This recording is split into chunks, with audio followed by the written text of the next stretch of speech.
Bom dia a todos, meu nome é Maurício Zanin, nós estamos aqui começando mais um bate-papo com a CNM. Hoje nós estamos aqui com a Cláudia e com a Alice. Nós vamos falar hoje sobre o tema resíduos sólidos. Nós vamos conversar com vocês de uma maneira aberta e direta sobre os principais problemas e sobre uma análise do que está acontecendo em relação à política de resíduos sólidos no Brasil hoje. Esse bate-papo com o técnico, ele é feito ao vivo aqui pelo Facebook, e para você que está nos assistindo depois, você também pode verificar essa gravação em alta resolução pelo YouTube. Para as pessoas que estão ao vivo, poderão ser feitas perguntas para as nossas duas entrevistadas no dia de hoje, tanto pelo canal do Facebook quanto pelo Telegram do Agente Municipalista. O Telegram é um canal de comunicação direto em que todas as pessoas que foram formadas no curso de agentes municipalistas podem interagir com a CNM. Nós damos aí todo o suporte, todo o encaminhamento necessário para a resolução dos principais temas técnicos. Vamos começar então com as duas meninas. Bom dia, sejam muito bem-vindas, Cláudia e Alice. Quem que começa? Vamos começar com a Cláudia fazendo um resumo de como é que está a política de resíduos sólidos do Brasil. Conta um pouquinho pra gente e aguardamos já as perguntas de vocês pelo nosso canal. Bom dia a todos, bom dia Zanin, é um prazer estar aqui de novo. Bom dia para você que nos assiste, um bom dia especial para todos os agentes municipalistas. Vocês são fundamentais para contribuir para a gestão ambiental municipal, não só sobre a gestão de resíduos sólidos, mas para o desenvolvimento sustentável do município como um todo. Hoje o nosso objetivo aqui, hoje é dia 1º de setembro, é a gente trabalhar porque em agosto fechou os 7 anos de promulgação da Política Nacional de Resíduos Sólidos. E como é que a CNM está trabalhando esse tema, Política Nacional de Resíduos Sólidos? O que a gente tem de novo? A gente teve avanço, a gente teve retrocesso? Como é que está com relação a essa crise que os municípios estão vivendo? O país vive uma crise política, vive uma crise financeira, e isso tem afetado diretamente os municípios, como os nossos dados revelam. A pesquisa que a CNM fez, ela teve um alcance de 75%. Esses dados que eu vou apresentar são uma prévia, na verdade. O presidente da Confederação Nacional de Municípios, o presidente Paulo Zielkowski, ele vai fazer uma coletiva de imprensa com todos esses dados, mostrando a gravidade da situação, porque em 7 anos, desde que a política foi promulgada, a gente ainda tem muito mais desafios do que dados positivos, né? Então, a gente tem que entender por que esses dados são assim. Por que a Confederação acredita que hoje o município sozinho ele vai continuar ou avançando um pouco ou até retrocedendo em alguns dados se a gente não tiver maior participação dos estados e da União. Então, o bate-papo de hoje é justamente para apresentar para vocês que nos assistem o que avançou. Teve algo que retrocedeu? Qual que é o diagnóstico que a gente tem? O que a gente tem hoje de solução? Como que os municípios devem agir com relação à política nacional de resíduos sólidos? Interessante. E qual é o cenário? Eu lembro que no nosso último bate-papo nós fizemos um panorama geral sobre a questão dos resíduos, sobre os rejeitos. Nós fizemos uma visão geral para quem está começando agora. Então você poderia começar assim, desde os conceitos básicos até o diagnóstico da nossa realidade dos municípios brasileiros, e aí entrarmos um pouquinho nos dados da pesquisa?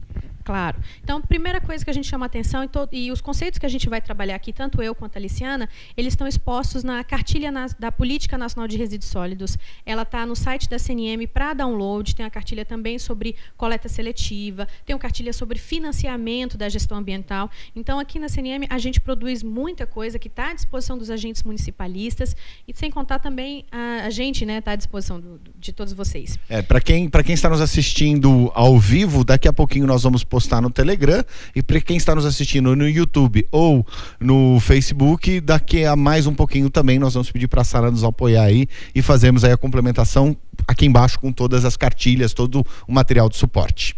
Perfeito. Então, primeira coisa, quando a gente pensa em Política Nacional de Resíduos Sólidos, ela faz uma grande diferenciação que é resíduo e rejeito. E isso é algo que vai variar de acordo com o município, de acordo com aquela realidade, com aquele contexto geográfico.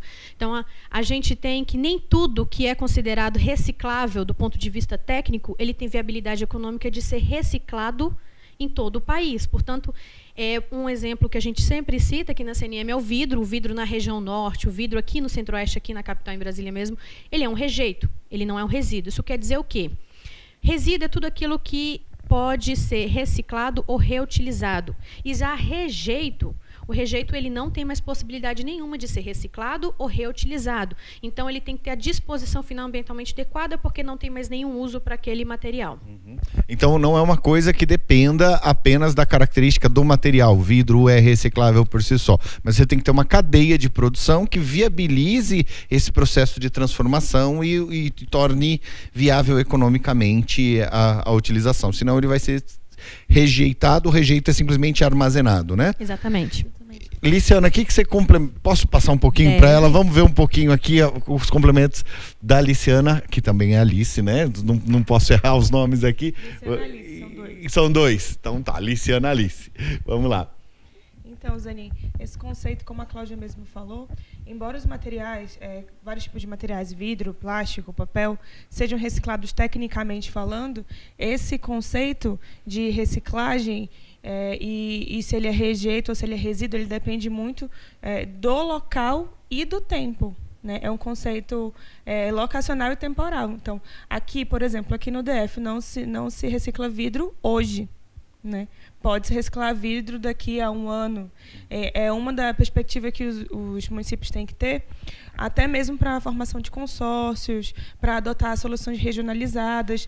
Nós não temos essa tecnologia ou esse suporte hoje, mas podemos trabalhar em conjunto para ter essa tecnologia, esse suporte, essa viabilidade, como a Cláudia mesmo falou, financeira e técnica mais adiante. Interessante. E o que foi essa pesquisa e como é que era o cenário? Porque hoje muitos municípios, principalmente os pequenos, eles estão sofrendo com a questão dos lixões, né? Com as questões dos lixões, muitos tendo de fazer os aterros sanitários, alguns sem capacidade técnica e sem viabilidade para a construção de um aterro sanitário. Explica um pouquinho esse cenário do Brasil atual e o que isso impacta a vida do nosso agente municipalista que está ali nos assistindo agora, ou seja, como ele pode auxiliar o prefeito na resolução desse tipo de problema. Bom, primeira coisa, então, é uma rápida explicação sobre o que é aterro sanitário, o que é aterro controlado e o que é o lixão. O lixão é aquela forma mais degradante de disposição final de resíduos, que é o quê? Você coleta todos os resíduos e coloca simplesmente no solo, sem nenhuma proteção ali, e todo aquilo ali gera uma contaminação dos aquíferos, do solo, gases que não são tratados. Então, você tem uma série de problemas ambientais que o lixão acarreta. O aterro sanitário, ele melhora esse cenário. O aterro controlado, ele melhora esse cenário. Ele tem uma certa impermeabilização do solo, ele coleta os gases, mas ele não trata. O chorume, que é aquele líquido que fica da decomposição do lixo, ele não é tratado, ele só fica recirculando na pilha de lixo. Então, ele minimiza, mas ele não elimina os impactos ambientais da disposição final de resíduos. O aterro controlado. Já o aterro sanitário, de maneira nenhuma. Ele não tem cheiro nenhum, ele não tem nenhum... você não sente nenhum fedor, né? É uma das características que você consegue diferenciar entre o adequado e o inadequado. Você tem a impermeabilização do solo, você tem a coleta e o tratamento daquele chorume, ou seja, esse líquido, esse percolado, ele vai ser disposto novamente na natureza, mas de forma limpa, sem causar nenhum tipo de poluição. Você trata, você coleta os gases e você ou gera energia ou você queima o gás metano e outros gases advindos da decomposição dos resíduos. Então, toda essa complexidade que a gente está falando aqui de um aterro sanitário, ele quer dizer o quê? Implica em um alto custo.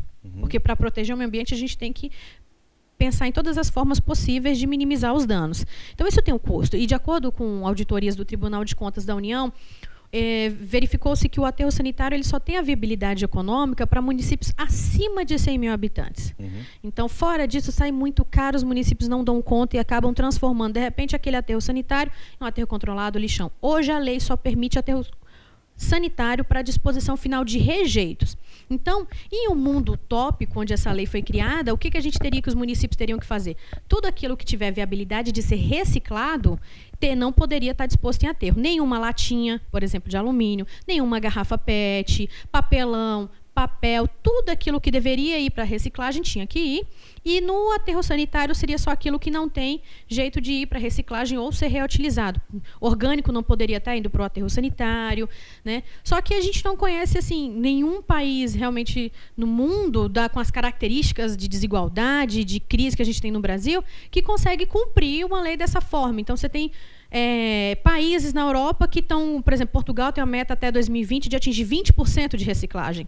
A lei chegou no Brasil impondo 100% de reciclagem, proibindo o reciclável em aterro sanitário. Quer dizer, a gente em 4 anos não teria um tempo de se tornar uma Europa, né? E deixa eu perguntar uma coisa, porque, por exemplo, esses dados que você nos traz, eles são bastante críticos, porque, por exemplo, se um aterro sanitário não tem viabilidade para municípios menores do que 100 mil habitantes, e nós temos mais de 98% dos municípios brasileiros menores do que 100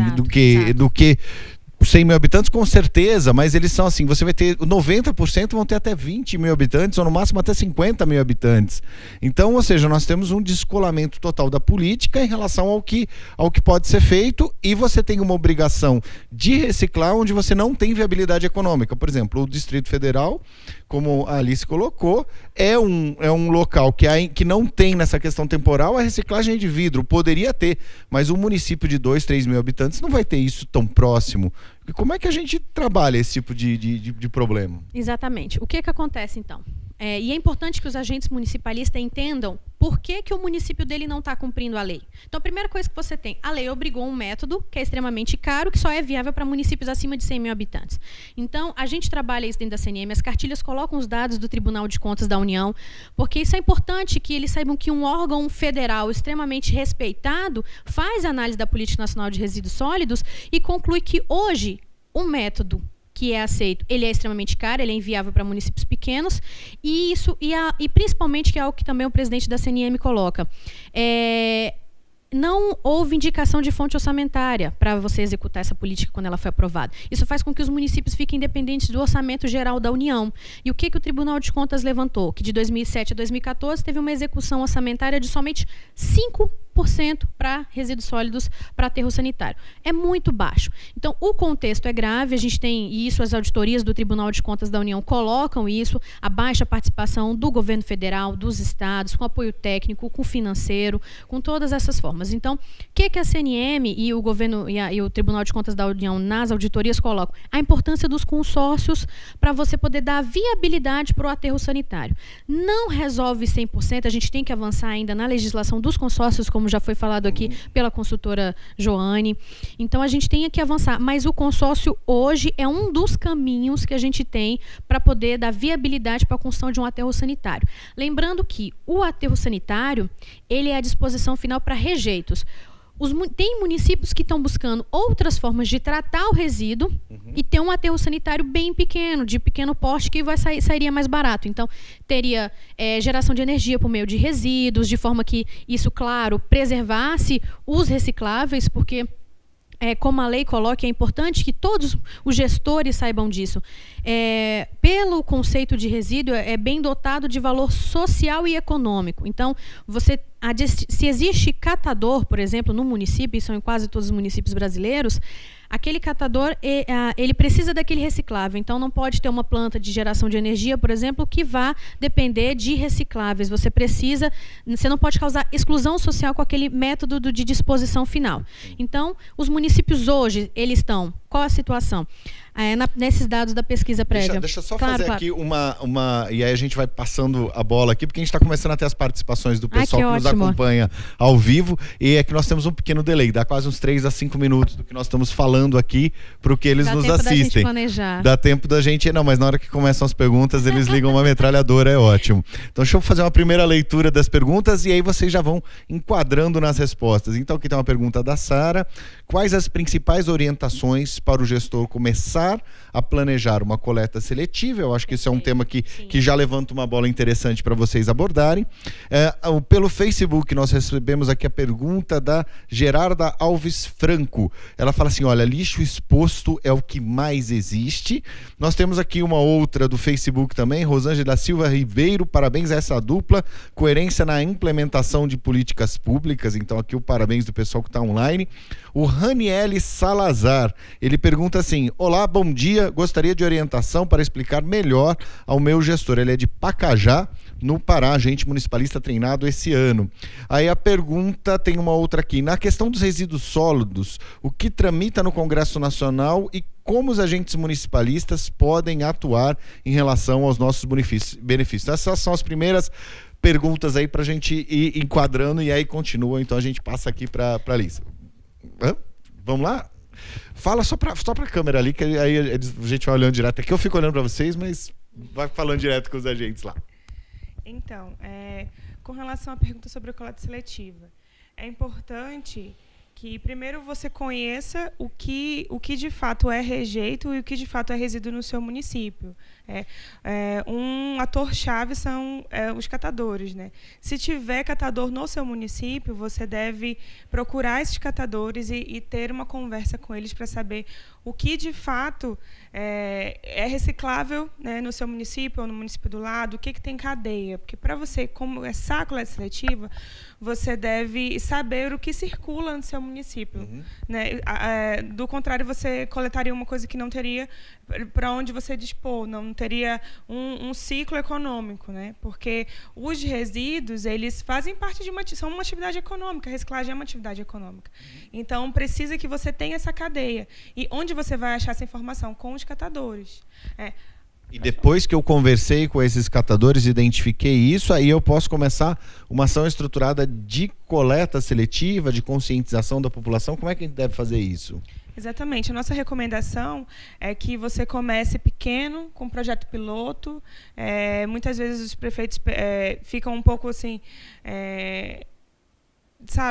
com muita dificuldade em implantar, achando que é muito difícil, mas não precisa começar no município inteiro ao mesmo tempo. Você pode fazer um projeto piloto, começar em um bairro, coletando um tipo de resíduo, de acordo com a informação que o catador vai dar. Por exemplo, se eles estão utilizando uma coleta de papelão, você pode estimular uma coleta de papelão, pegar as fábricas da região, pedir para que eles separem esse material, já para você ter um material mais qualificado para facilitar o transporte e a utilização. E depois você pode ir crescendo aos poucos. Então essa é uma forma. Exatamente. E há vários tipos de coleta. Na nossa cartilha de coleta seletiva, como a Cláudia falou, que nós temos um material específico para isso, fala que você pode coletar, por exemplo, pode coletar a porta, mas esse é um tipo de coleta um pouco mais caro, geralmente são para cidades maiores, que têm uma infraestrutura melhor. Mas você pode também fazer pontos de coleta espalhados na cidade, em locais estratégicos, por exemplo, pode ser na própria sede da prefeitura, em escolas, em mercados, pontos que não podem ser isolados, tem que estar fazendo parte do cotidiano da pessoa. Ela passa por ali normalmente. Eu tenho visto muito, por exemplo, o ponto de coleta de pilhas, por exemplo, que as pessoas fazem isso com bastante frequência, às vezes nos mercados, às vezes nesse tipo de coisa. Então você pode criar uma cultura na população quanto à reciclagem desse material, é isso? Exatamente. E justamente nesses pontos você pode estar incluindo os catadores. Primeiro porque eles são a sua fonte de informação, logo do começo. E segundo, quando eles estão, mesmo que você faça um modelo de coleta seletiva que seja contratando uma empresa, essa é justamente a etapa que eles podem estar junto. Ah, entendi. Você pode fazer uma associação dessa empresa com esse público local para que eles tenham uma interação econômica. É possível fazer. Na verdade, uma das obrigações que a política fala, que pertence aos municípios, é ajudar os catadores a terem uma formalização e incluir eles na coleta seletiva. Né? Você não pode excluir. Os resíduos, eles têm um papel econômico e um papel social. Então, você não pode excluir os catadores do processo de gerenciamento dos resíduos sólidos. E é uma estratégia botar os catadores nesse processo de coleta dos recicláveis, até porque eles têm a informação e eles podem estar orientando a população nesse descarte. E nessa questão da crise, porque nós estamos vivendo um momento muito grande de crise dos municípios. Então nós temos um caminho, vamos fazer aqui uma soma das duas informações. Nós temos um caminho de uma política bastante arrojada, bastante ousada, mas um pouco descolada da realidade atual de difícil implementação, que é a construção de um aterro sanitário para qualquer tipo de rejeito e a obrigatoriedade de reciclagem de todas as coisas sem considerar a cadeia econômica, pelo que eu estou entendendo, essa é a crítica. E esse custo vem gerando ações, vem gerando movimentações e os consórcios seriam uma alternativa. De modo paralelo, nós poderíamos começar uma ação de coleta seletiva. Mas diante da crise, e se o lixo custa caro, a própria crise pode desestimular essas ações de coleta seletiva? É isso? Sim e não. Sim e não. Então vamos lá, vamos entender um pouquinho. Vamos lá, eu vou começar citando um pouquinho os dados preliminares da pesquisa. E o que acontece? uma boa notícia, é claro, é que o número de lixão caiu, o número de lixões caiu um pouquinho. A gente vai trabalhar esses dados posteriormente junto ao presidente da CNM, né? Ele vai fazer uma divulgação. Mas sobre coleta seletiva especificamente, a gente teve uma queda de pouco mais de 1%. Isso quer dizer o quê?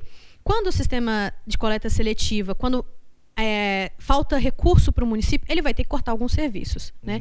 Então, a coleta seletiva porta a porta, como a Aliciana falou, ela é mais cara, num primeiro momento, do que a coleta tradicional, onde você normalmente passa só uma vez, pega aquele resíduo. Agora, quando você tem que fazer a coleta seletiva porta a porta, você tem que ter o caminhão para a coleta seletiva, dias para o orgânico, dias para o resíduo seco. Então, existem vários métodos.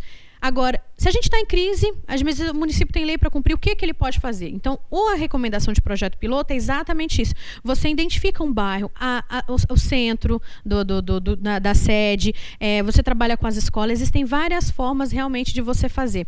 Tem muito município pequeno e com relação aos catadores, o que a gente observa, os dados do Sistema Nacional de Informações de Saneamento, o SNIS, eles colocam que a coleta seletiva, quando ela tem participação dos catadores, o número de reciclável é muito maior do que aquela sem os catadores, porque eles são diretamente interessados. Quanto mais eles coletam, menos o município paga para aterrar.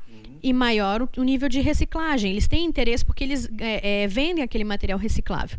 Então, o município que tem vários catadores, que tem capacidade de formalizar eles, de capacitar eles, é ótimo. Agora, a gente sabe que existe muito município por aí. Por exemplo, eu fui para um município no Rio Grande do Norte, chamado Lagoa Nova, onde só tinham 5 catadores, sem formação profissional, com baixo nível de escolaridade, onde você realmente ali você tem um desafio muito maior para formalizar, para contratar aqueles catadores. Mas, de toda forma, você tem que colocar um sistema onde a coleta seletiva vai ter como destinação final esses catadores, de alguma forma, eles têm que estar incluídos. E uma forma da gente poder fazer com que a nossa próxima pesquisa tenha um aumento no número de coleta seletiva é justamente isso que a Aliciana falou.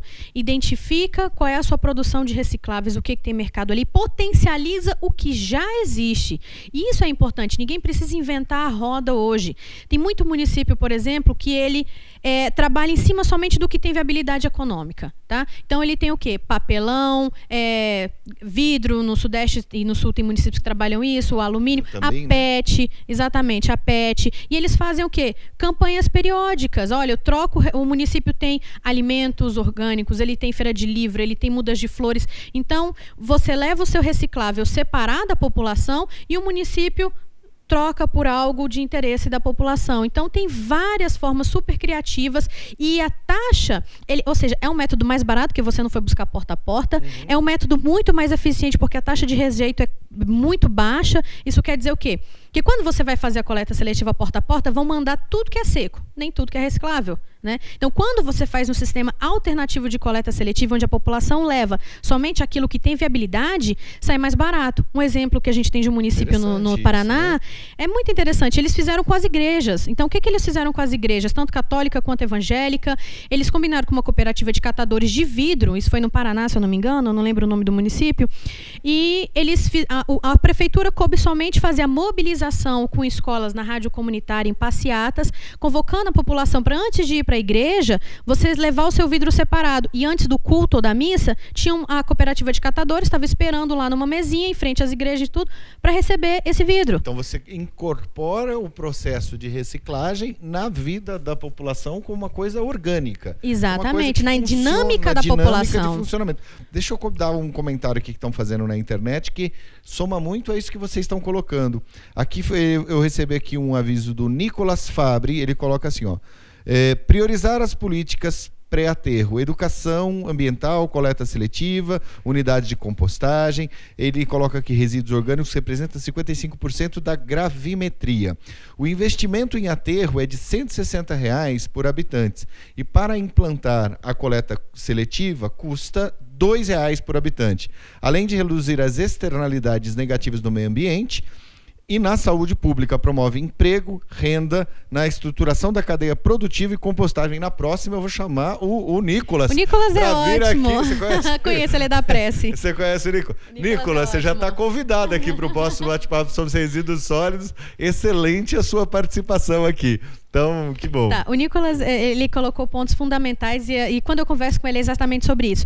E é que a gente coloca os municípios. Não tem dinheiro hoje para fazer aterro? Ok, mas o que pode ser feito e tem que ser feito? É minimizar o que vai para o lixão, então. E como ele colocou, dependendo do município, por exemplo, você vai ter município onde a questão dos orgânicos, ela chega, secos é 90%. Nos que eu fui do Nordeste, lá no Rio Grande do Norte, a produção os resíduos orgânicos, eles são muito poucos, chegam a nem 20%. É uma coisa que não está em nenhuma bibliografia, você tem que ir em loco para ver.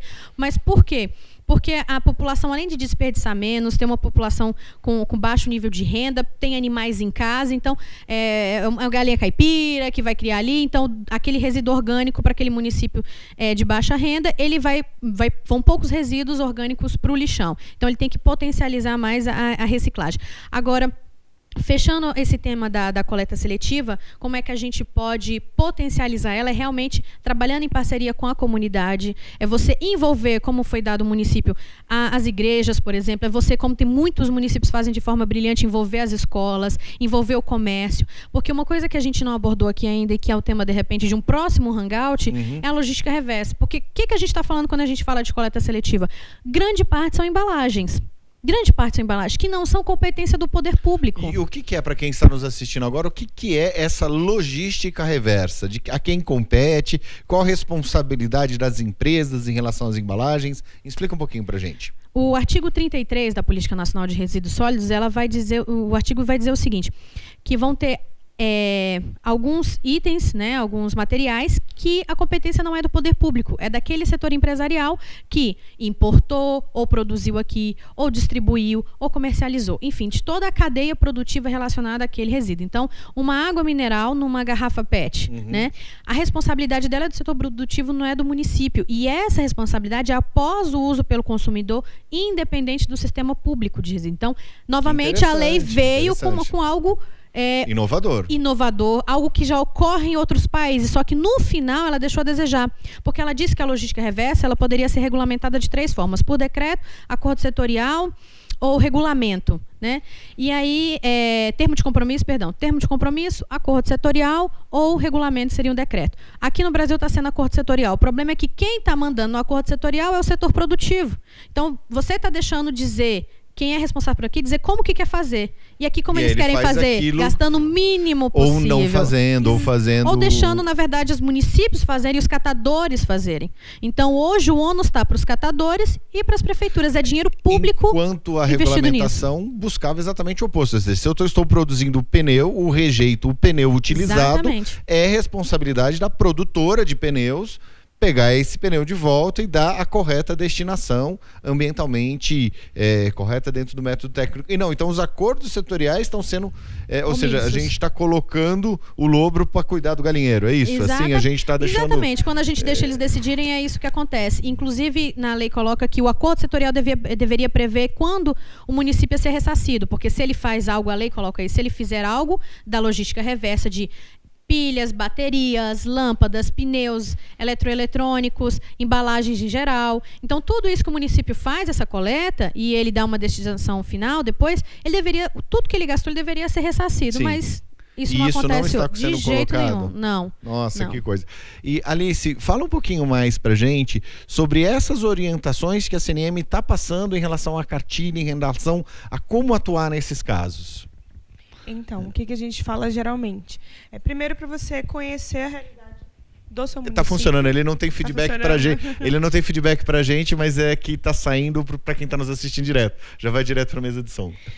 É importante que vocês primeiro conheçam o material da CNM, tem muita informação no material. A gente tenta passar da forma mais didática possível das obrigações da política, como a Cláudia falou.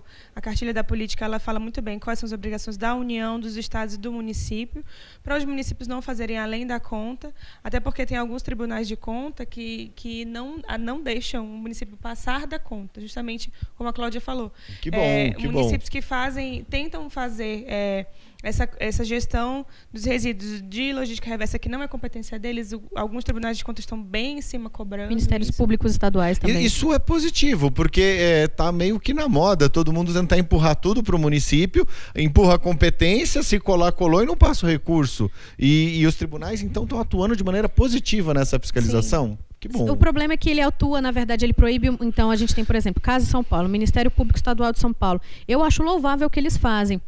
Mas, por exemplo, você tem um município de Penápolis que a prefeitura queria adquirir uma máquina de descontaminação de lâmpadas que custaria R$20 mil. E o município tinha esse recurso para adquirir essa máquina para depois trabalhar, depois que descontaminou a lâmpada, poder dispor em aterro sanitário normal, sem precisar de tecnologias especiais. Uhum. O Ministério Público falou que se o prefeito gastasse, se o gestor gastasse aquele recurso, ele ia ter que tirar do bolso dele, porque ele não poderia estar gastando dinheiro público com obrigação do setor privado. E está certo, está na lei. Mas o problema é que o setor privado não vai lá e faz a coleta daquelas lâmpadas. Então, a maioria dos municípios que coleta resíduos como lâmpadas, pilhas, baterias, que não pode fazer esse aterramento, muitos colocam em bombonas, em tonéis, vedam aquilo ali e fica lá estocando, porque não existe nada hoje ainda que obrigue. Porque, por exemplo, os acordos setoriais são fechados, de lâmpadas, por exemplo, começou, se eu não me engano, com 5 municípios no prazo de 2 anos. 5.568 municípios. Um acordo ser fechado para uma fase de teste só com 5 é muito pouco. E os gestores precisam disso para ontem. Então, o que a gente tem hoje? E nós temos milhões de lâmpadas que estão sendo substituídas diariamente, né? Exatamente. Uma coisa gigantesca. Então, tem casos... então é meio que não querer ver o problema, porque qual a destinação disso, né? Exatamente, não tem. Então fica num limbo. Tem casos que se o município faz, ele é multado, se ele não faz, ele é multado. A gente está falando de saúde pública também. Uhum. Então, por isso que hoje os municípios que investem nessa coleta seletiva alternativa, que na verdade está falando de embalagem, eles estão fazendo um papel do setor produtivo. Mas ou eles fazem, ou aquilo ali vai gerar um problema ambiental e social muito grande. Então, eles são obrigados a assumir essa responsabilidade de gastarem dinheiro público na obrigação do setor privado. Que interessante. Bom, nós estamos chegando aqui na metade do nosso programa de hoje, então eu queria pedir para você que nos acompanhe, por favor, se você puder, curta essa publicação, compartilhe, mande para o seu grupo de WhatsApp, peça para o pessoal entrar online, que ainda dá tempo de fazer perguntas. Então, quem tiver perguntas aí, pode encaminhar aqui para as duas meninas, que elas estão prontas para falar. E o que mais vocês têm para comentar em relação a essa política? Tá, então, como a gente colocou aqui, da pesquisa nacional que a gente fez sobre a política de resíduos, a gente identificou que 35% dos consórcios têm até 100 mil habitantes, o que é preocupante. Na somatória de todos os municípios do consórcio. Exatamente, de todos os municípios, de todos os consórcios de resíduos sólidos, somando a população, 35% tem até 100 mil habitantes. Por que isso é preocupante? Porque o consórcio justamente tinha que ter mais de 100 mil habitantes para poder dar viabilidade para o aterro sanitário. Uhum. Então, mesmo consorciando, ainda não está viável, vai ficar caro. Então, é por isso que como a gente tem um número de consórcios que ainda está menos de 40%, acho que está em torno de 40%, não sei, a quantidade de consórcio de resíduos sólidos, a gente precisa ter mais consórcio de resíduos sólidos. Então, o que os agentes municipalistas têm que saber? Se o município está pensando em consorciar, tem que ser um arranjo onde a somatória da população tem que dar mais de 100 mil habitantes, para poder ter viabilidade econômica na hora de se pensar numa disposição final ambientalmente adequada de rejeito, seja aterro sanitário ou de repente, uma outra tecnologia. Uhum. Nós temos também uma dificuldade no estado de Goiás, que tem uma legislação que eles privilegiam consórcios de até 100 mil habitantes, o que é um contrassenso com a nossa recomendação, que vem de acordo da auditoria do TCU. Porque lá no estado de Goiás existe uma resolução do Conselho Estadual de Meio Ambiente que dá licenciamento simplificado para aterros sanitários de até 100 mil habitantes. Então, os prefeitos de Goiás, por exemplo, estão numa corda bamba, não sabendo para onde ir, porque a viabilidade econômico-financeira é maior, boa, estável, maior, acima de 100 mil habitantes, mas, por outro lado, eles ficam querendo licenciar logo o aterro, que o aterro saia do papel, e opta por esse licenciamento simplificado e por aterros de até 100 mil habitantes. Então você gera E a quem compete isso? Como nós poderíamos auxiliar os municípios de Goiás? Porque nós já identificamos a viabilidade técnica acima de 100 mil e você tem um estímulo para fazer aquilo que não é tecnicamente viável, ou seja, você vai ficar com um processo caro. É o governo do estado, é o IBAMA, é o licenciamento estadual, é federal. A quem nós podemos tentar sensibilizar quanto a esse estímulo para que o licenciamento simplificado ou que esse consorciamento seja feito para os municípios com mais de 100 mil habitantes? No caso do licenciamento, esse licenciamento de aterro sanitário provavelmente deve estar com o Estado, porque é um licenciamento de maior porte. Mas os municípios que são descentralizados, eles podem estar atuando mais, digamos assim, de forma mais ágil. E a importância de você conhecer as normas, por exemplo, em São Paulo, o licenciamento ele é feito pelo Estado se envolver qualquer proximidade com recursos hídricos, né, em que alguns municípios relatam então que quase tudo que eles fazem precisa passar pelo Estado. Então, apesar mesmo município que faz seu próprio licenciamento ambiental, ele não consegue agilizar esse processo. E por que a gente toca no ponto do licenciamento ambiental? Porque o que muita gente que não trabalha com gestão municipal acha é que 4 anos é um prazo suficiente para você passar a ter todo mundo com aterro sanitário, sendo que tem município que fica, às vezes, esperando 2 anos, 3 anos por uma licença ambiental estadual. Então, você fica refém, às vezes você tem o recurso, você tem a capacidade técnica de fazer tudo e você fica lá parado esperando uma licença ambiental. Então, é complicado você... quando a gente tenta abordar a Política Nacional de Resíduos Sólidos, enquanto CNM, a gente sempre gosta de trabalhar a complexidade dela. Então, você tem que demora mais de 1 ano para você conseguir fazer um consórcio, obter o CNPJ. Depois daquilo, você tem que buscar o recurso para o aterro sanitário. Depois, você tem que trabalhar em cima das licenças ambientais. Então, são coisas que têm que ser começadas o quanto antes, porque realmente demandam tempo. Deixa eu tirar uma dúvida minha mesmo, assim, né? Eu estava conversando com alguns prefeitos do norte do Brasil, do Amazonas, por exemplo, dos municípios, e eles me comentaram um problema muito sério com o lixo, que os municípios dele, as principais vias e alças de acesso são rios, não são estradas, e que tem muitos municípios que acabam fazendo o descarte disso nos próprios rios, ou seja, você não tem uma política, você coloca lá num determinado igarapé, lota aquele igarapé e de repente na hora que vem a cheia, aquilo limpa e vai embora. É assim mesmo que está acontecendo? O que a gente tem? Eu fiz uma pesquisa sobre gestão de resíduos na Amazônia e tirando Rondônia, alguns outros que não têm a hidrovia, que não tem a maioria, na realidade, mais hídrica, você tem a dificuldade de encontrar um terreno realmente de acordo com que determina a Associação Brasileira de Normas Técnicas. Porque ele tem que ter uma impermeabilidade X, você tem que medir na época da seca, tem uma série de critérios para você ter um aterro sanitário. Então, tem municípios que não conseguem atingir. Você tem no Amazonas alguns exemplos, você tem em Belém, você tem, você tem no Pará, você tem no Amazonas, no Amapá. Então, o que a gente coloca, inclusive, para o Congresso, em todas as audiências públicas que a gente vai? Foi uma lei pensada para alguém que estava no escritório que nunca colocou o pé fora do país. Exato. Que não entende que aqui dentro existem diversos biomas, diversas características geográficas que fazem com que essa lei não seja aplicável em todos os lugares, né? Então, você pensar, por exemplo, consórcios na região norte. A distância na região norte, na maioria dos estados, ela não é medida em quilômetros, ela é medida em dias. E eu sempre cito isso porque é muito interessante. Você tem município no Amazonas, por exemplo, Eirunepé, que vão ser, se eu não me engano, 13 dias de barco até Manaus. Você tem municípios que estão dias de distância do outro. Você vai transportar resíduos de balsa durante dias? Porque aquilo ali... Então, como que a gente vai pensar? Hoje em dia, a gente está primeiro tentando, enquanto CNM, inclusive, buscar soluções para o mais fácil, entre aspas, que é você obter o recurso, de repente. Mas a gente vai ter que pensar em alguma forma de disposição final, alguma coisa que atenda os municípios da região norte, porque realmente lá é algo singular e essa política ela não está adequada à região norte. Pois é, deixa eu passar mais 2 perguntas aqui. Uma coisa muito interessante no Amazonas, nós fomos dar um curso de agentes municipalistas lá, acho que foi em Santarém, no Pará, e o pessoal falou assim, olha, nós podemos terminar o curso um pouquinho mais cedo? E eu todo rigoroso com a hora, falou, não, nós vamos até as 18. Falou, professor, é o seguinte, se nós acabarmos 5h30, não lembro qual era o horário, nós conseguimos pegar o barco, e aí nós vamos demorar acho que 12 dias, sei lá, para chegar lá, e senão não tem esse barco todo dia, aí eu vou ter que esperar mais 1 dia ou 2. Eu falei, nossa, podemos, né? Nós diminuímos o coffee break e fizemos isso. Deixa eu só passar uma pergunta aqui que foi feita pelo Marcos Alencar Sampaio. Fala assim, os municípios menores não têm condições financeiras de implantar o aterro sanitário com recursos próprios. E os órgãos ambientais já estão aplicando multas por conta disso. O que fazer? Né? E aqui retomando também a pergunta que foi feita pela Sara, na questão dos resíduos sólidos, o que tramita no Congresso Nacional e como nós, agentes municipalistas, podemos atuar em benefício dos nossos municípios. Então aí, essas duas perguntas para endereçar nossas discussões. Não sei se a Alice fala um pouquinho, a Cláudia. Eu vou começar, mas ela complementa. Com relação a multas, o que a gente orienta é primeiro... a gente, por exemplo, eu sempre digo que a abordagem do Ministério Público ou dos órgãos estaduais, ela pode ser diferente, é o que a gente tem visto que é diferente, quando ele chega no município e vê que o que ele pode fazer, ele faz. Então, aqui a gente sempre, não é porque você não consegue fazer agora o aterro sanitário que você não vai cumprir os outros pontos da lei.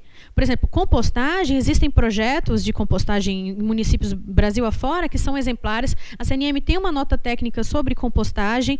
Se não tiver no site, vocês podem entrar em contato, mas a gente vai procurar disponibilizar no site também. Provavelmente, se você é agente municipalista, você já recebeu um pendrive com todos os documentos dos últimos 10 anos de todas as publicações da CNM. Se você não tem esse pendrive ainda, faça o próximo curso de agente municipalista. Olha aqui no rede.cnm.org.br que vai ter os dias e os cursos que está tudo lá para vocês utilizarem. Exatamente. Então a gente percebe que existe um tratamento diferenciado quando percebe que chega no município e tudo que ele poderia fazer, ele fez. Então, uma coisa que a gente é muito abordado quando eu vou conversar com promotores, com órgãos estaduais, ambientais, é que eles falam o seguinte: o município fala que ele não tem recurso, mas, por outro lado, ele também não cobra pelo serviço de gestão de resíduos. Ele não cobra pela limpeza pública, ele não cobra pela coleta. É claro que um município de 10 mil habitantes, mesmo que ele cobre algo, ele nunca vai cobrir o custo para um aterro sanitário. Isso é impossível, né? A gente sabe que não. Mas ele pode viabilizar um sistema de coleta alternativo, um sistema de compostagem. Tem município que ele não trabalha com compostagem de resíduos orgânicos domiciliares no primeiro momento. Quando a gente fala de começar pequeno, passo a passo, é porque a gente só cresce quando dá o primeiro passo. Então, para trabalhar a compostagem, a nossa pesquisa revelou que também foi um dado que caiu, né, dessa obrigação que já era pouco cumprida, ela caiu um pouquinho também. Então, o que a gente... Deixa eu só colocar, o que é, para quem está nos vendo agora, o que é a compostagem e se ela é obrigatória, ou seja, o município, se você está nos assistindo agora, fala assim, nossa, eu nem sabia direito o que era compostagem, nem sabia que era obrigatório também. Explica um pouquinho o que é esse método de tratamento dos resíduos orgânicos. O que a gente tem como obrigações municipais? Você tem o aterro sanitário, a coleta seletiva, você tem a compostagem e o Plano Municipal de Gestão Integrada de Resíduos Sólidos. Daqui a pouquinho a gente fala sobre o plano. O que é a compostagem? A compostagem é você pegar os resíduos orgânicos, você trabalhar num sistema de decomposição deles, onde ele vira um composto. E é a obrigação que esse composto tenha uma utilidade. Você não pode fazer compostar e depois manda para o aterro. Não. Você pode... E existem várias formas. Tem município que doa para hortas comunitárias o composto. Então você faz um adubo disso, por exemplo. Um composto exatamente. Pode ser você transforma em utilizado. um adubo. Você pega o resíduo orgânico. E por que tem município que começa com resíduos, por exemplo, de feiras, de supermercados? Porque eles não possuem contaminantes. O sistema de coleta seletiva, para você utilizar os orgânicos domiciliares, sem exigir uma tecnologia de descontaminação muito cara, é um pouquinho mais complicado, que você tem que trabalhar anos com a população, com a educação ambiental. Mas, a princípio, você pode trabalhar com resíduos de poda, né? A Palmas tem um excelente modelo de compostagem. Ele pega resíduos de poda, resíduos são o que a gente chama o filé mignon dos orgânicos, são aqueles que não estão contaminados. Poda, capina, resíduos de feiras, resíduos de supermercados. Esses resíduos orgânicos não estão misturados com nada. E aí eles trabalham para agricultura familiar, para hortas comunitárias. Tem uma série para adubar praças e jardins públicos. Então, você pode trabalhar isso e sai muito mais barato do que você pensar em fazer tudo porta a porta. O que a gente coloca é pensar pequenos projetos que são mais baratos, são mais rápidos e viáveis de serem feitos. A gente falou sobre a coleta seletiva, falou sobre a compostagem, que são obrigações e que podem começar a ser feitas. O importante é que o município comece, que faça um diagnóstico, e a nossa cartilha de financiamento ambiental, ela ensina a fazer a identificar essa realidade municipal, que é bem bacana, também a Luciana pode falar depois, mas o que a gente coloca é isso, é possível fazer sim. E fazendo essa compostagem, fazendo esse que dá para fazer, essa ação que está dentro do escopo do que é viável, isso pode ser considerado positivamente como um processo de redução das multas, que foi a pergunta que foi feita aqui. Exatamente. É o que Conta a gente isso tem, pra gente, é o que a gente tem observado em alguns estados. Aquele município que ele tem um projeto de piloto de compostagem... Marcos Alencar Sampaio, que perguntou isso aí pra gente. Perfeito, Marcos. Então, o que a gente tem observado é isso. Município que tem projeto piloto de compostagem, que tem projeto piloto de coleta seletiva, que cobra pelos resíduos, quando o promotor chega, ele chega com um checklist das obrigações municipais. Você tem isso, você tem isso, você tem aquilo, você não tem nada, o seu tratamento vai ser diferenciado. Agora, você tem uma política municipal de um código de conduta ambiental onde trabalha a questão dos resíduos, uma lei de resíduos municipal, você tem compostagem, você tem coleta seletiva, você cobra. E o que a gente fala para os municípios é para iniciar a cobrança, nem que seja de uma forma simbólica, para a população começar a entender que o serviço tem um custo e precisa ser custeado. E uma forma interessante que os municípios estão fazendo, e essa nova pesquisa da CNM abordou isso, é que tem municípios colocando a cobrança, não no IPTU, que não costuma ser muito eficaz, mas na conta de luz ou na conta de água.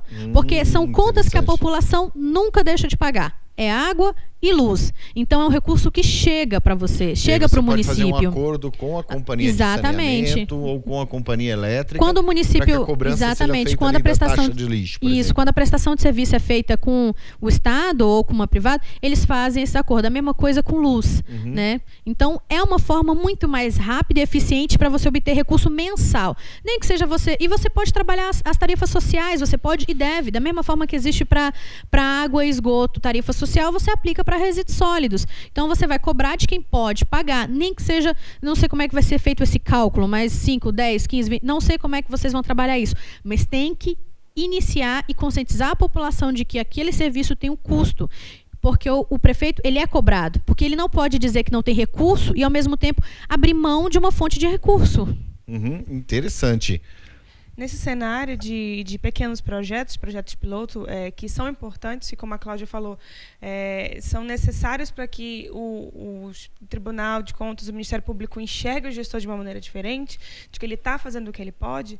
Na nossa cartilha de financiamento, nós tivemos esse cuidado de separar todas as iniciativas que aceitam pedidos de governo local. Inclusive, esses projetos pilotos, que geralmente são projetos pequenos, projetos de menor valor, eles são custeados até mesmo por financiadores privados, né? E é uma das possibilidades nesse cenário assim, de recursos contingenciados do gestor adotar essa solução, por exemplo. Que interessante. E os municípios podem, além de buscar essa parceria com o setor privado, eles podem participar também desses acordos setoriais, por exemplo, da produção da cadeia reversa, ou isso está longe da nossa realidade? Isso foi uma briga da CNM. Eu, particularmente, ia para o Ministério do Meio Ambiente para falar, olha, o município tem que fazer parte, porque a gente não consegue pensar coleta seletiva desassociada da logística reversa. Mas, infelizmente, o Ministério do Meio Ambiente tocou um acordo setorial excluindo os municípios. Não foi só não envolveu, não. Excluiu, tivemos nossos pedidos de participação negados, né, nesses processos. E o que a gente pode fazer hoje é realmente buscar com que esse acordo, que é ruim, ele seja revisto. Ele está em processo de ser revisto agora, o de embalagem geral. Os outros vão ser em breve também. Deixa eu falar aqui mais uma participação do Zildo. Zildo, que está nos assistindo, Zildo Vicente Leite. Ele pergunta assim: onde encontramos essas experiências de compostagens para servir de norteamento aqui nos pequenos municípios? Se eu não me engano, foi no início da semana, do mês de agosto, que a gente soltou a nota técnica. Se ela já não estiver no site, a gente se compromete a colocar, semana que vem já vai estar disponível no site. Tá. Tem na nossa, algumas iniciativas, boas práticas, tem nas nossas cartilhas. E os agentes sempre podem estar entrando em contato com a gente pelo telefone, pelo e-mail. A área está disponível para tirar essas dúvidas e dividir boas práticas também. Então, deixa eu passar isso para o pessoal. Então, você tem o site da CNM, www.cnm.org.br. Nesse site, você pode procurar pela área técnica de meio ambiente e saneamento. Você procura por meio ambiente e saneamento e você vai ter um conjunto de notas, de notícias, etc. Além disso, você tem uma biblioteca com todo esse material. Essa biblioteca ela é gratuita, mas em alguns casos ela tem restrição de acesso. Então, por exemplo, os que são de visualização gratuita, você baixa diretamente. As que tiverem restrição de acesso, você que é um agente municipalista, você que está nos assistindo, você entra em contato com a CNM, pega o seu login e senha e você vai ter acesso à área de conteúdo exclusivo. E aí você vai conseguir baixar todo o material. E se você é um agente municipalista que fez o curso de 16 horas comigo, isso já está no pendrive que você recebeu, aquele pendrive com todas as publicações dos últimos 10 anos da CNM para consulta e referência. Lógico que não tem as últimas, então a nota técnica você precisa baixar e precisa atualizar. Meninas, nós estamos indo para os 12 minutos finais. Já? Aqui tá uma delícia, é assim mesmo. A gente começa a falar e vai se divertir. Eu queria abordar. Nós precisamos falar ainda do plano, nós precisamos falar sobre as nossas ações do Congresso Congresso Nacional e o financiamento da questão do saneamento. Vamos lá. Rapidamente, então, sobre financiamento, pegando o gancho da Aliciana. A cartilha de financiamento ambiental que está disponível no site, ela tem uma pesquisa muito interessante, inclusive sobre os fundos estaduais de meio ambiente. Você tem fundos nacionais que o município pode escrever algum projeto e tentar pleitear recurso para o governo federal. Tem todos os fundos ativos dos estados, tem estados que tem mais de um fundo relacionado a meio ambiente. Você tem as fontes internacionais de obtenção de recurso e também tem na cartilha falando sobre a Funasa e o Ministério das Cidades. A Funasa ela é responsável por financiar ações para municípios até 50 mil habitantes. Como que ela está fazendo isso hoje? Excluindo quase a maioria desses 90% dos municípios brasileiros. Inclusive, recentemente, a gente fez uma notícia explicando isso e a gente está buscando formas de mudar os critérios da Funasa. Porque hoje, o que ela coloca como critério para acessar recursos? Os poucos que existem, inclusive, são somente para máquinas e veículos. Porque para esse ano, se eu não me engano, são 9 milhões. O que você faz com 9 milhões? Você não faz nem 2 aterros, dependendo. Né? Se for de grande porte, você não faz um. Nossa, então, eles têm que realmente... É desproporcional, absolutamente desproporcional. É um absurdo. Você ter 9 milhões para 90% do país é a mesma coisa que você não ter nada. Então, o que eles fizeram? Restringiram para máquinas e veículos. Então, recentemente teve para veículo, para caminhão de lixo. Mas qual foi o critério adotado? Existência de aterro sanitário e de plano municipal de resíduos sólidos. Isso quer dizer o quê? Se hoje a gente tem que somente 38% dos municípios, e é um dado que cresceu de 2015 para 2017, hoje são 38,3% dos municípios que têm plano, ou seja, o critério da Funasa só 38% dos municípios poderiam ter, e ainda por cento desses 38% tem que ter o aterro sanitário, onde a gente tem que 47% dos municípios têm. Então, a gente tem critérios muito rigorosos, sem contar que eles deram só 15 dias corridos depois que ele lança o edital. Então, é complicado com a Funasa, mas tem que estar atento, tem que se preparar tecnicamente e conhecer o sistema da Funasa. Ministério das Cidades é um que a gente critica também, porque o Avançar Cidades e Saneamentos é um programa de empréstimo. Então, hoje a maioria dos municípios está com a capacidade de endividamento muito complicada, ele não tem acesso a esse empréstimo. Então, ele não tem capacidade de pegar esse empréstimo, mas hoje, via Ministério da Cidade, só o que tem para aterro sanitário é o empréstimo, não é recurso não oneroso. Por isso que é importante ler a cartilha de financiamento ambiental para ver se existem outras formas que o seu município pode obter um recurso, pelo menos, para implantar aquele aterro. Então, o que a gente coloca o município não pode não ter recurso próprio, mas tem que buscar fontes externas de Estado, de União, de internacionais, de fundos. Há recursos internacionais que podem subsidiar esse processo de tratamento ambiental, né? Exatamente, existem. Interessante. Deixa eu só fazer mais um comentário aqui. O Zildo comentou conosco direto. É muito bom isso aqui do ao vivo, que a gente vê vida lá do outro lado. É bem interessante. Zildo Vicente Leite, sou vereador aqui em Cajazeirinhas, no sertão da Paraíba. Olha que maravilha. E nos acompanhando aqui, querendo saber como melhorar a questão do meio ambiente. Muito bom contar com a sua participação e com a sua audiência, Zildo. Se puder, compartilha aí e curta a nossa publicação para que isso tenha um alcance grande. Vamos lá, eu queria ouvir agora os fechamentos, as considerações finais. Você ainda tem que passar a tramitação. Vamos lá, tramitação. Então, para encerrar, vou falar sobre tramitação e deixo a Aliciana fazer o encerramento dela falando sobre planos e outras informações também. Parte de planejamento então, vamos lá. Importante. Tramitação no Congresso. O que tramitam hoje? Tramitam dezenas de projetos para prorrogação de prazo. O único que oficialmente a CNM apoia é o PL 2289 de 2015, porque ele foi um projeto de lei que saiu do Ministério do Meio Ambiente. Ele tem uma preocupação que não é só prorrogar. A primeira coisa, ele prorroga de acordo com o porte, que afinal de contas, o impacto ambiental de um município como São Paulo não se compara com o impacto municipal de um município como o menor município brasileiro, que tem, se não me engano, 1.000 habitantes, que também é em São Paulo. Acho que é Borá. Borá, não é isso? Exatamente. São Paulo. Exatamente. Então, você tem município de 1.000, você tem município de 11 milhões de habitantes. A gente não pode tratar todos da mesma forma. Então, para a gente é importante que haja um prazo maior para municípios menores, até porque esses causam impacto ambiental menor. Porém, o que tem acontecido no Congresso são projetos de lei, a grande maioria prorrogando por prorrogar. Não considera licenciamento ambiental, não considera apoio a consórcios, não considera a participação da União e dos estados. Então, um PL excelente que os agentes municipalistas também devem conhecer é o PLP 14 de 2015, que é relator, se não me engano, era o deputado João Paulo Papa. E ele considera a União e os estados como corresponsáveis pelo saneamento, pela gestão de resíduos sólidos. São um projeto de lei muito interessante. Por outro lado, também tem um substitutivo ao PL 2289, que a gente ainda não teve acesso, ele não foi oficializado, a gente só participou de algumas reuniões com o deputado Trípoli, onde ele quer mudar e tirar aterro sanitário como único método de disposição final de rejeitos para municípios até 20 mil habitantes. Esse é um pouquinho mais complicado, a gente pode falar depois.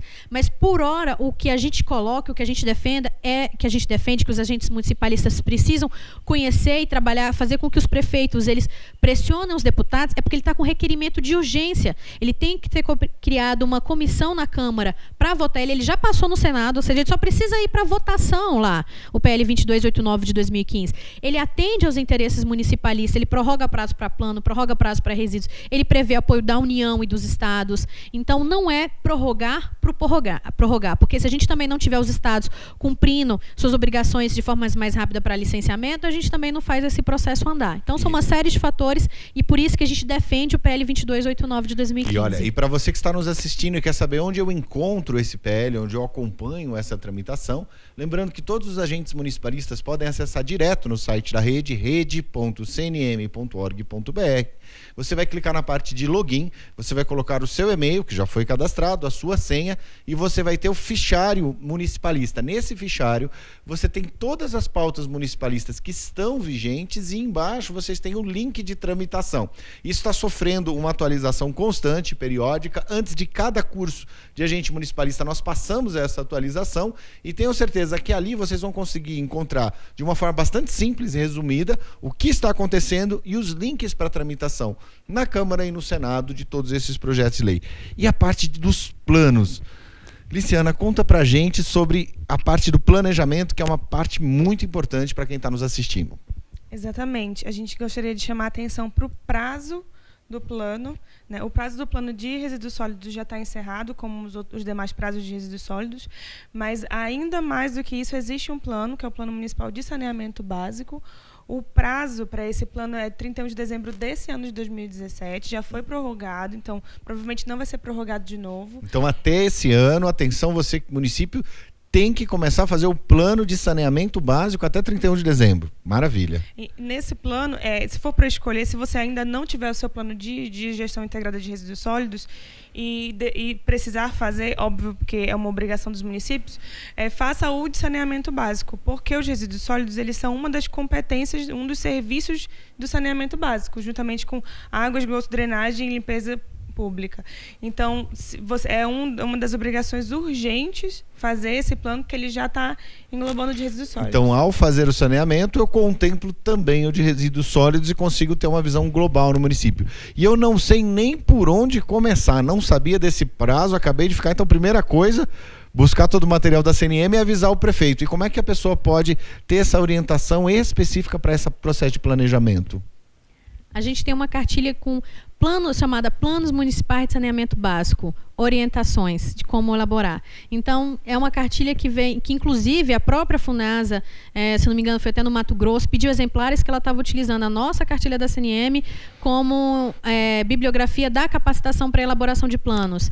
Então, sem dúvida nenhuma que vocês seguindo o passo a passo dessa cartilha, vocês vão entender o que precisa para vocês terem um plano pronto. É muito importante isso que a Liciana ressaltou dos prazos, porque como vocês viram, para resíduos sólidos não obtém recurso se não tiver o plano de resíduos sólidos da Funasa. Então é um critério para não é condição de acesso. Então, para resíduos sólidos, se você não tiver do governo federal, se você não tiver o plano, você não acessa nenhum recurso do governo federal. E vai acontecer a mesma coisa para água, esgoto e drenagem. Se você não tiver o plano municipal de saneamento básico, você não acessa recurso do governo federal para nenhum serviço de saneamento básico. Então, agora, para nós fechar, nós temos 3 minutinhos. Eu queria que vocês dessem as últimas palavras e o endereço, telefone, ponto de contato, para quem quiser, quem estiver nos assistindo e quiser contatar direto.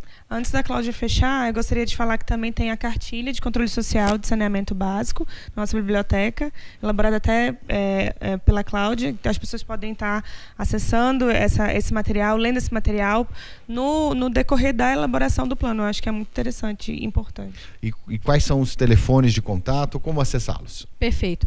Bom, a CNM está à disposição de vocês de segunda a sexta, são 44 horas por semana, disponíveis para vocês por telefone, por e-mail. Você pode mandar e-mail tanto para meioambiente@cnm.org.br quanto para saneamento@cnm.org.br.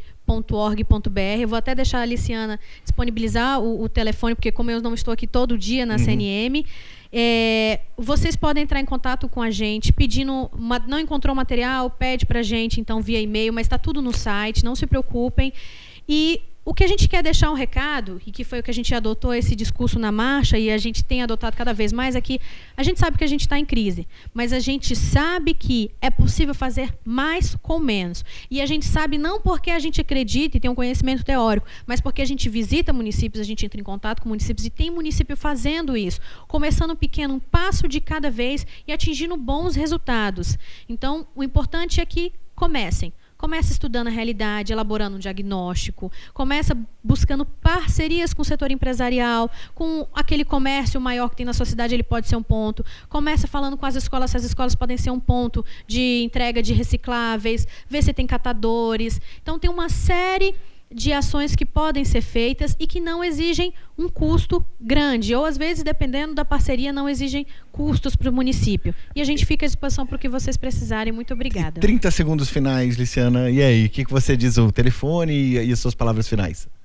Então, é isso mesmo que a Cláudia falou, né? Cada município tem a sua própria característica e ele deve buscar adaptar a legislação e a realidade dele para o que ele tem disponível e não desanimar, não desistir, fazer projetos piloto, começar de alguma forma, né? E os nossos telefones são diretamente da área 2101-6038 e 2101-6024. O DDD 61 para Brasília. Bom, muito obrigado, meninas. Foi uma maravilha conversar com vocês. Pena que é rápido, né? Bem rápido mesmo. Esse foi o Bate-Papo com a CNM, um canal direto de comunicação. Lembrando a todos os agentes municipalistas que vocês também podem ter um acesso direto via Telegram. O Telegram é um canal de comunicação exclusivo para os agentes municipalistas, para que eles possam sanar todas as dúvidas aqui. Meu nome é Maurício Zanin e nos vemos na próxima sexta-feira, das 10 às 11 da manhã, ao vivo, com mais um Bate-Papo com a CNM. Até lá!